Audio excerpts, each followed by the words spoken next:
Hello and welcome to this, our latest Hot Vendor Fireside video cast. And this time I'm joined by Martijn Zuiderbaan, who is CCO at PAteam. Our PAteam have been named one of our hot vendors for a lot of good reasons. They were a hot vendor in Q3 2021. We designated PAteam an HFS OneOffice Hot Vendor for a refreshingly hype-free approach to creating value with RPA and a nice leaning offering that brings some genuine differentiation to a market alive with the sound of marketing buzz for the likes of UiPath and Automation Anyway. PAteam's down-to-earth honesty gives enterprises confident guidance on their automation journeys. Their right tool for the right job approach extends to the deployment of OCR in automation journeys and to the tailoring of both COEs and training to the on-the-ground needs of their clients. So Martin, tell us a little bit about how that plays out in the real world. What does that actually mean when you're making a difference in the lives of your clients? I think making a difference for clients is really what's in our core fundamentals. And the interesting thing would be that for us, when we started PAteam, we often got the question from marketing companies, from people we were working with, from analysts, what makes you guys unique? Why PAteam? What's your USP? And it wasn't so easy to define for us. And we found out over time that one of the reasons that it was difficult to define for us is because we're a bunch of people who truly have a lot of passion for the field and really have the intrinsic value to do good. And I think one of the reasons why that is that because we're actually founded by former employees of one of the leading RPA vendors, and they saw, bluntly said, how it shouldn't be done, and they saw how there was more potential in the market. And basically our founders built a whole team around themselves that have people with a lot of varying experience, with business experience like myself. I implemented automation at IKEA from the ground up to the COE level, but also we have people who studied AI, but people who studied arts, all kinds of different people. And we really look at what drives people, and that combination of really having passionate people and people wanting to make a difference really resonates with our customers.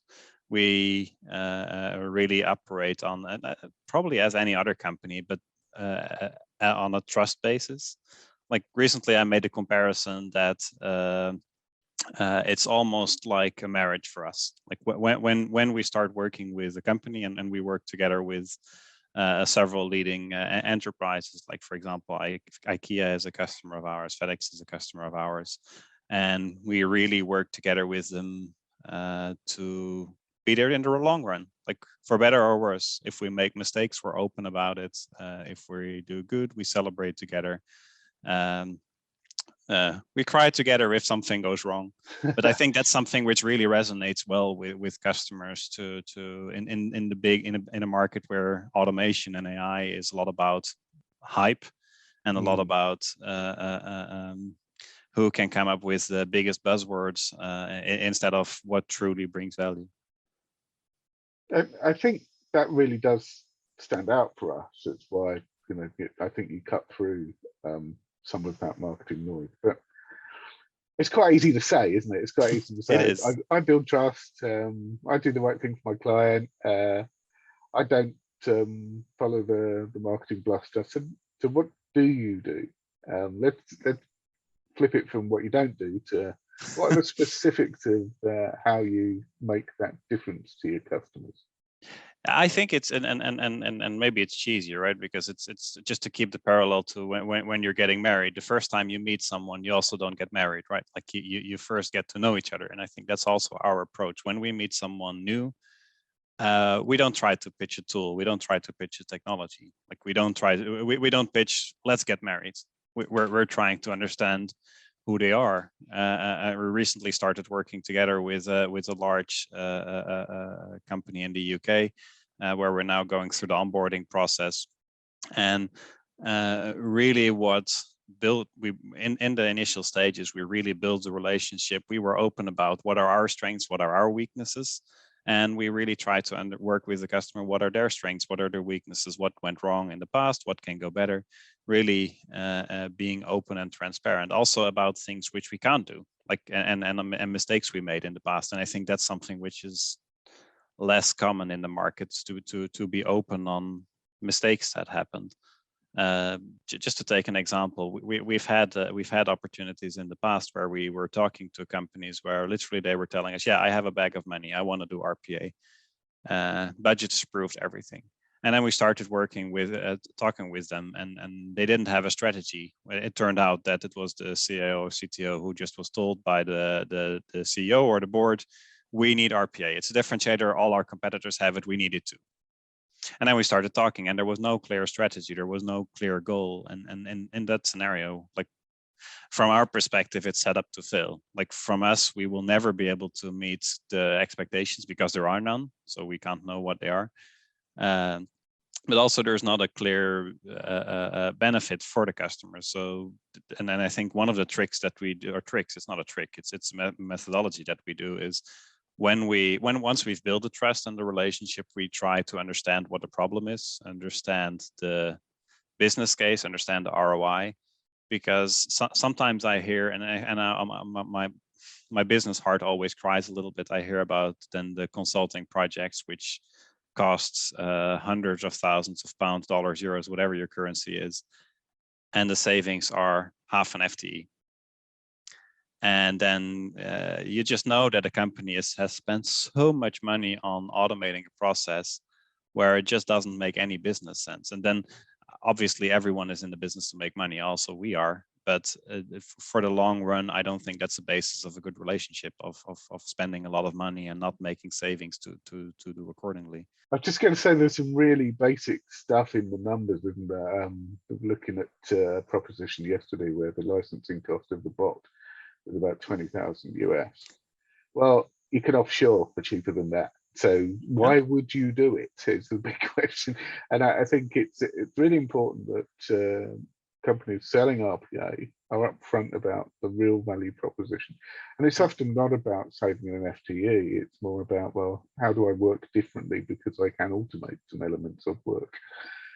So Martin, I know that you mentioned early on there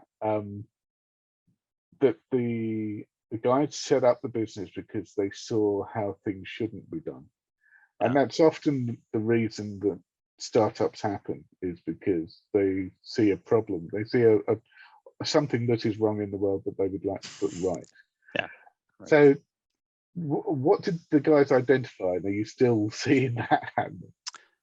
I think it's two things, and then yeah, as I said, the guys come from one of the leading automation vendors, but I think what they saw was actually, and obviously also they improve, right? The vendors improve, but it's something which I see in common in all automation vendors, and it doesn't matter if I talk to a customer or if I talk to a partner of ours who also works with the large vendors, but all RPA vendors grew insanely quick.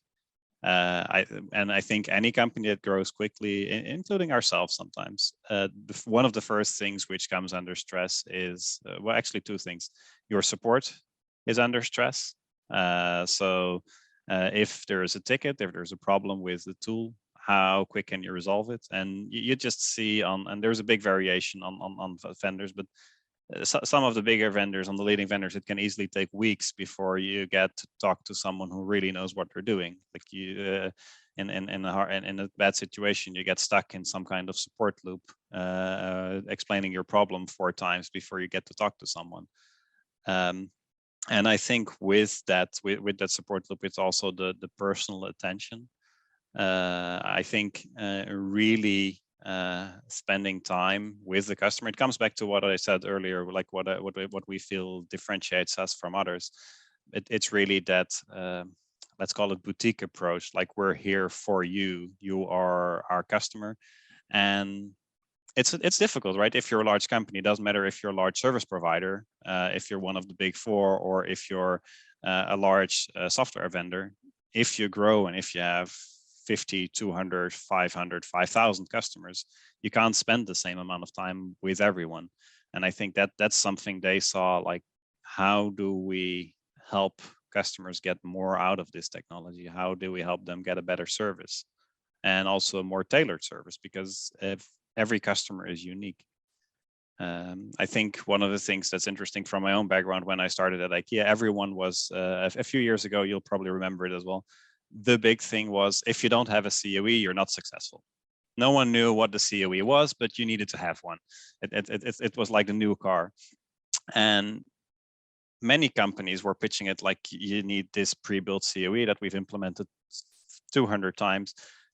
We don't believe in that. Like, we believe everyone is unique, every company is unique. And I think why RPA works is because it allows tailoring to the situation where you are. So that also means that it's not only tailoring your automations around the systems you have, but also the process that you have in the company. That you like, I've been to many conferences when I was a customer, and when I was in a panel, I often got the question: should you automate a process that's broken?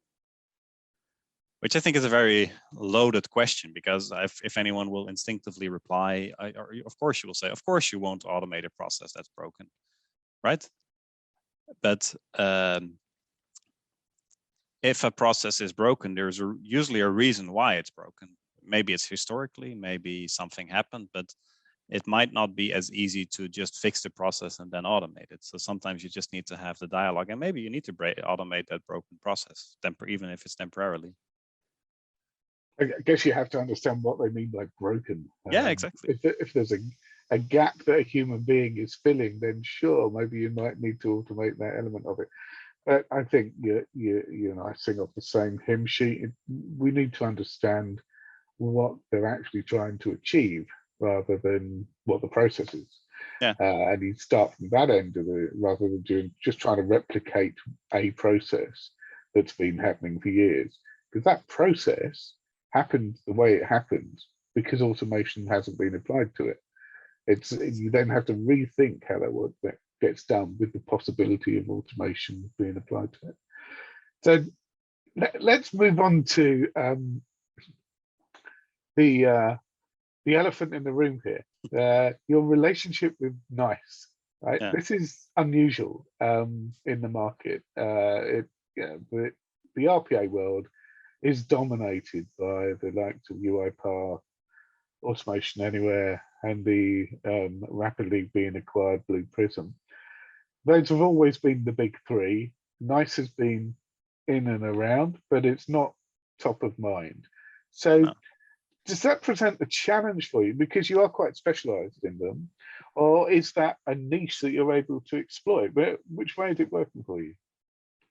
I think it's working pretty well for us, even just looking at our own growth. Like at the end of 2020, we were about 15, 20 people inside in PAteam, and currently we just surpassed the 50-person mark. And we do have skills also on other vendors. We have a great partnership with Automation Anywhere. We work together with the IDP vendors. Abby, Hyperscience is a big one up and coming. We have some great project with Vantage, for example. But you're right. Like one of our main businesses is NICE, and first and foremost, being honest and transparent, because that's who we are, right? Like our founders are from NICE. Even personally, when I worked at IKEA, the primary implementation was NICE and supported by UiPath. So, and I think as with anyone who's in this business, whether you're a programmer and you learn C# first, or you learn, or you're from the Netherlands and Dutch is your first language, whatever you learn first is what you usually know best, right? So that's really where our strength comes from. And we also have a very deep relationship with NICE because of our history on knowing the technology and really in depth knowing the technology. But it's not only that. Like we truly, because we want the best for our customers, we regularly evaluate, like, why do we need to use which tool, and is NICE the right tool to use, or is another tool the right one to use? And I think one of the reasons why we often work with NICE is that they have a very similar culture to ourselves. Let's be honest. PAteam is a bit of an underdog in the RPA world. We have the the big consultancies, we have the mid-sized consultancies who have way deeper pockets than we have. They have the luxury of being able to have a bench. We don't have that luxury. We operate on, if we have a person, we need to have a place for them. Sometimes I make the example of being in high school. You have the jocks, you have the nerds. Like we always feel a little bit like the nerds, the geeks. Really having that, we're there, we're in the background. We don't necessarily need to be up in front. And I think that's something which we're nice and ourselves have a synergy because they. From an RPA perspective, they're not one of the big players. You're exactly right, and they're also not shouting off the rooftops about their capabilities or what they can and what they can't do. But they do have customers that have a very large and impactful deployment, and I think that's something. It's also a strategy from an RPA vendor. What customers do you want, right? Like if you see UiPath is happy with the notary or the finance company which uses one license basically, and they have just a few automations. And NICE is saying that we're not targeting that. We're targeting really the big, the impactful deployments. And because of that, they're also shouting less off the rooftops. They're more the geek of the class. They're just building the relationships and growing in that way. And in that, they're also having that approach of wanting to understand customers' needs and problems. And I suspect that also that comes from their background, because they, for those who don't know NICE or not familiar with them, they're one of the vendors which is not a pure RPA player. They have a massive portfolio in other technology, and they're much more well known in that as well. Like they're known for their recording technology, their workforce management, customer journey, all those technologies. They're much more well known, and in those they also have usually high rankings in the analyst reports. But for RPA, it's a much smaller tool, but they're one of the oldest technologies out there. They used to be when they acquired the technologies was still called Igloo, and for a long time Pega and Igloo, I still believe that were the strongest connectivity engines out there in the market, and basically could work with everything. And from there it grew to a product which has a lot of other capabilities as well. That's fair enough. So it's working for you, and I guess it means you can establish deep relationships with quite large enterprises. Are you able to talk about any of your customers? So I think one of the ones which is interesting to mention is because I think one of the interesting things which is happening a little bit in the market, little sidestep from talking about a customer, but it's that we see that there is so much confusion about what attended automation is. I don't know if that's something which you're seeing as well. When I started in this industry, like some people were seeing attended automation as the win automations of this world, where you do it. We're literally programming a robot to tap space and then type things, right? And some others look at it more like Trust Portal from Blue Prism. For Blue Prism, of course, they look at it as a web portal where you do things. But a NICE, which originated as attended, really started with a fully integrated way to automate things on the desktops, even to the point that's almost Niva, as NICE calls it now, is an application in its own, actually providing almost a HUD for the underlying applications. And one of the customers that we work with has a 30,000 seat call center. It's a large ISP in the United States. And to my knowledge, they're one of the larger attended deployments worldwide. They also use robotics, but they use that attended across their entire estate. And as you can imagine, you can have 100 robots crunching away tasks, but if you save 5 seconds from every call, and you have a 30,000 seat call center, like the savings are massive and also much more impactful. Thanks. So tell us a bit. You started exploring the market challenges, or what you're seeing in the market. Yeah. So we're seeing, I suppose, two powerful things going on. One is that enterprises have gone beyond tactical RPA. They want to see value from end-to-end processes. Actually, CEO doesn't care what technology is used, and the solutions for that is usually a combination of technologies, and we can move into that native automation world. And at the other end, you've got a whole range of SMEs who haven't automated anything yet at all. No. So it's sort of a nice middle ground that you're able to plow as a boutique, or do you have to pick one of those areas to go for? And if so, where are you placing your bets? Cutting through the hype also, like I think to call the animal like the term is fading a bit, but it was used hyper automation, right? Like the combination of everything. I think in an ideal world, of course, everything combines and everything connects together. But there is a reason why RPA is in its existence, and that's because enterprise systems don't connect together. Usually they don't talk together. So I do see that RPA starts to talk more to other technologies. Like I think one of there are two really big things which we see happening in 2022. The first one is the process mining, but more importantly, the task mining. I think process mining is nice, but process mining is more of a consulting tool. I don't see a big role for process mining with RPA, but task mining is really interesting. And you see that all the vendors, including NICE, really have their own unique way to approach task mining. So I think that's one thing where you'll see that more and more companies grow. And the other one is actually a technology which is probably much older than RPA even, and that's IDP, Intelligent Document Processing, where it will become easier and easier with, for example, tools like Abby Vantage to actually read information from documents. But for me, the underlying core about, and that's then again comes back to that we try to understand our customers.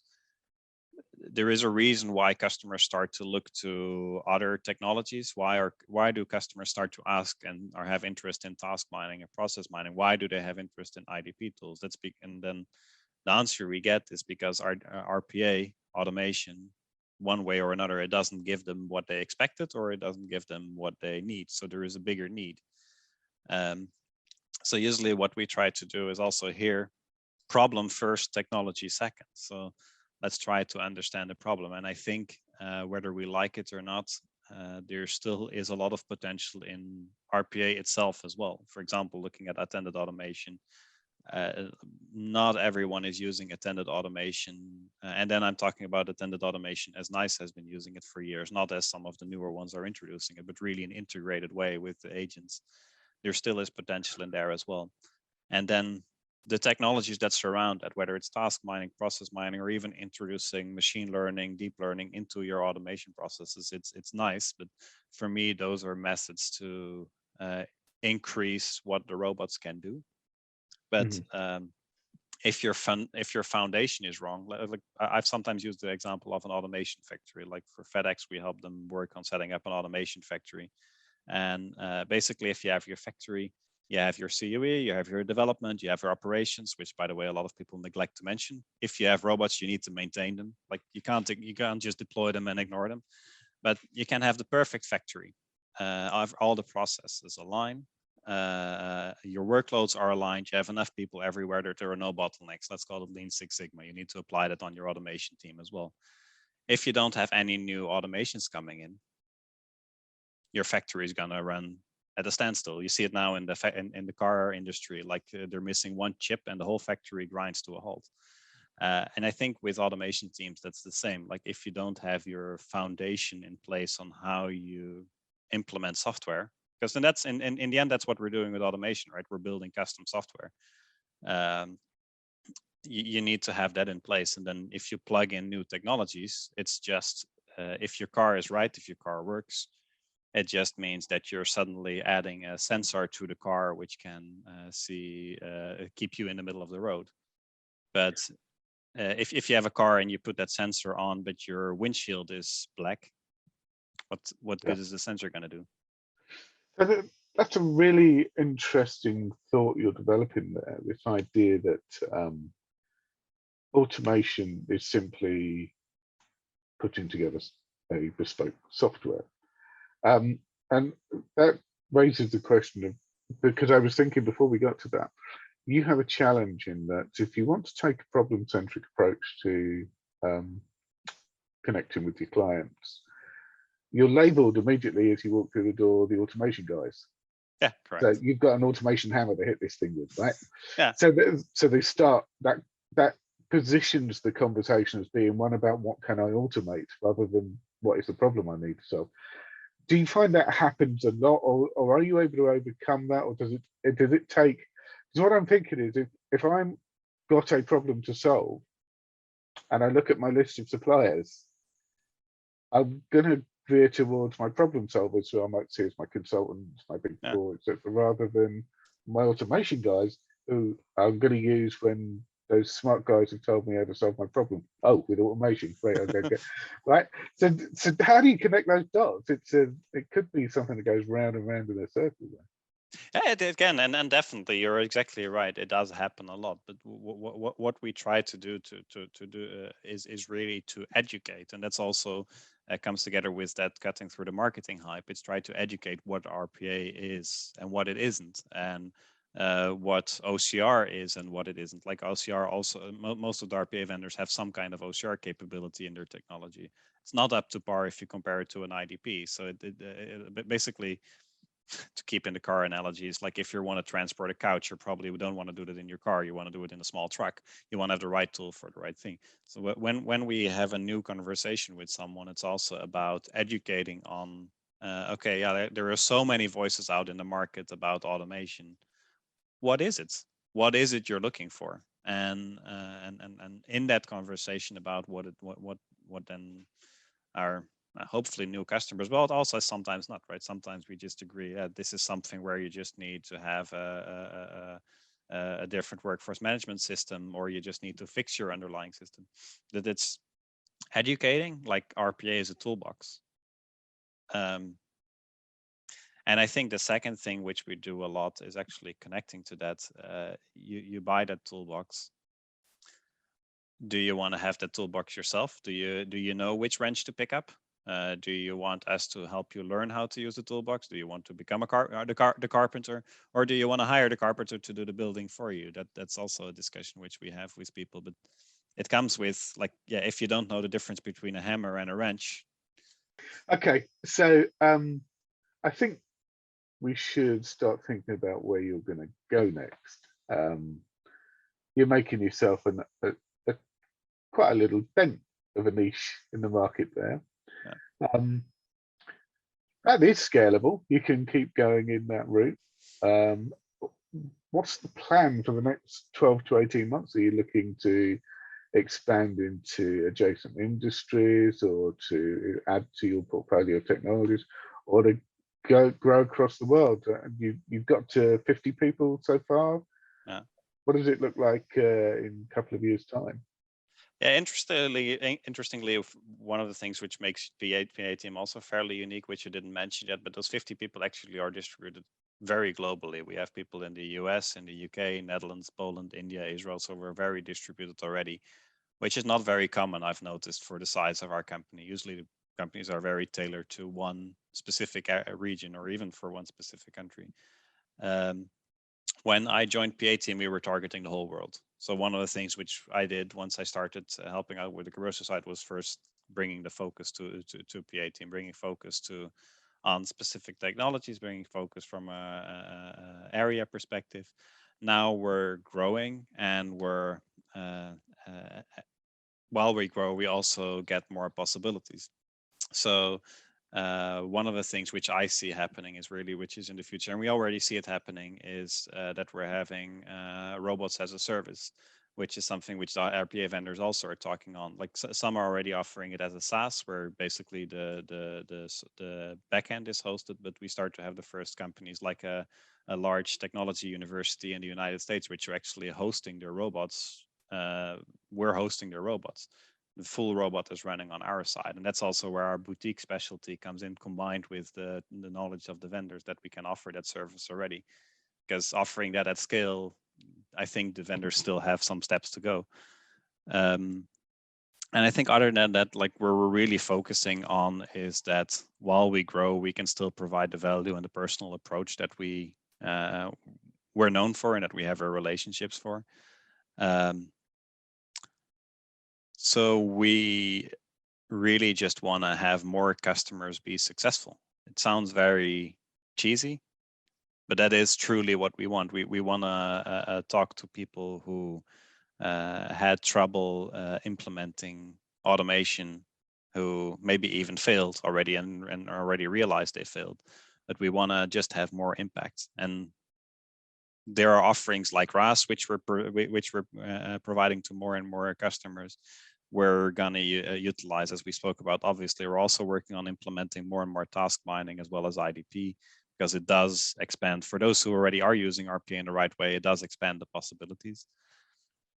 And aside from that, I think also, and I think the fact that we employ several AI master students, even one of them is actually doing their thesis, his thesis with us. There is a future in the AI ML area, and not for 2022. I think 2022 is early for really the big data, but for 2023, I think that's really going to be one of the next big things. How do you make sense of data? How do you understand it? How do you visualize it? RPA is in the middle of processes, so there's only more to learn from it. Yeah, which is going to make it an incredibly important part of the data mix. If you consider that if you were designing any product, service, etc., you would put data at the heart of it and data collection at the heart of it. And surely that has to be true of a bot that's wandering around our systems, right? So yeah, I can see that being a very powerful piece. So all good for the future. Are there any specific things that you want to achieve? Any milestones, or are you looking at partnerships or looking for funding? What kind of exit strategy does the business have, if that's been formed, or are you just going to grow until everybody's happy? Yeah, it's an interesting talk, and obviously these are things which, as a management, we're also talking about. And currently, PAteam is, I think, in a fairly unique position that we're fully self-funded. We don't have any external money at the moment, and it gives us a lot of freedom to do and choose where we feel there is value for customers. So we've looked into external funding in several moments.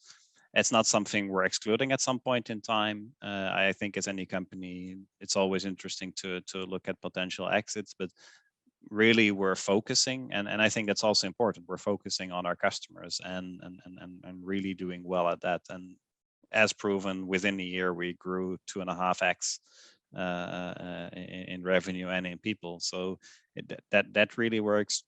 So what we really want to do is scale our methodology in such a way that it sustains the way that we want to do business. That's really one of our goals, but also really bring that impact.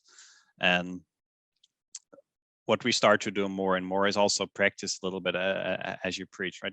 As I mentioned earlier on that automation factory, like, you need to make sure that everything aligns. And I think one of the things which we don't do often enough, also especially in large automation teams, but also in ourselves, there are also things we can automate, and there also are things which an automation team in a customer can automate. For example, and you see, for example, UiPath is, I think, probably the leader in it, but restarting robots if they're stuck, those type of things, there is a lot in that as well. I think the market will just continue to do that, as will we. A kind of self-repairing robot. Yeah, exactly. Yeah, so I like to call it sometimes self-healing. I think that's where it's interesting that you bring it up, because I think robots getting stuck combined with that big data, because we know a lot with getting into the technical details a bit, but we know how to connect. We know where a certain field is, and we know that if we can measure if that field moves around, so we can make a data set on how do the screens behave, or if a robot is in a certain step, we expect it to be in a certain window. What we can learn from those type of things. I think definitely self-healing robots, as I like to call them, is one of the things I'd like to see, and maybe even as PAteam is something we're on a venture on. Like, we had the passion to start on the services thing, but one of the things that we're also really passionate about is looking into is there a product which we actually can place in the market. So who knows, this is something where PAteam or a sidestep of PAteam will do something at some point. Thank you. So, is there a final message you'd like to give? Bear in mind who you think might be listening to this, which is, yeah, it's our usual audience. It's going to be leaders in enterprises. Some of the systems integrators will be tagging along too, I'm sure. So, but what would you say to them today as a final message? What I'd like to say to them is, if you're a customer, look at your automation team. Just take a moment, reflect. Are you where you intended to be when you started your automation journey? And for the vendors and for the service providers, those customers that you work with, are they truly getting benefit from the technology? And basically have to answer from a customer or from a vendor perspective, no, we're not getting the benefit from the technology that we're planned to do. Talk to someone. Like sometimes it's good just to get an outside perspective, different from your vendor, different from your current SI, different from your own internal people. Just have a chat with someone. There are, I think, on LinkedIn several specialists on automation, like yourself, David, as well, like myself and others who are fairly well known. Ralph is someone who recently joined, of course, HFS as well, who has very interesting views. But talk to someone.